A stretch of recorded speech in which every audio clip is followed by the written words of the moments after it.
আর একটা প্রশ্ন যে আলহামদুলিল্লাহ আজকে আপনি নাটোরের সদরে গেছিলেন, আপনি শুনতে পাচ্ছি যে সেখানে নাকি আপনি প্রথম মানে এমপি হয়ে প্রথম কাজ শুরু হয়েছে শিক্ষা জীবন নিয়ে। তাহলে এই ক্ষেত্রে আমাদের জোনালে কতটুকু আপনি শিক্ষা বিষয় নিয়ে অগ্রসর আছেন? হ্যাঁ, শিক্ষায় অগ্রসর হওয়াটা আমি মনে করি যে ১ নম্বর মানুষের চাহিদা। তো সেখানে গুণগত মান আমি বলব যে এখানে শিক্ষার প্রতিষ্ঠানগুলো আছে।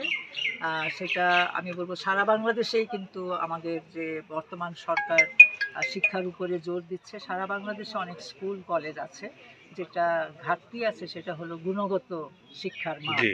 তো সেখানে আমি যতটুকু জানি যে পরিকল্পনায় আছে হয়তো শিক্ষকদেরকে প্রশিক্ষণ দিয়ে প্রত্যেকটা স্কুলে কলেজে শিক্ষার গুণগত মান কীভাবে বাড়ানো যায় সেটার উপরে যে জোর দেওয়া হবে।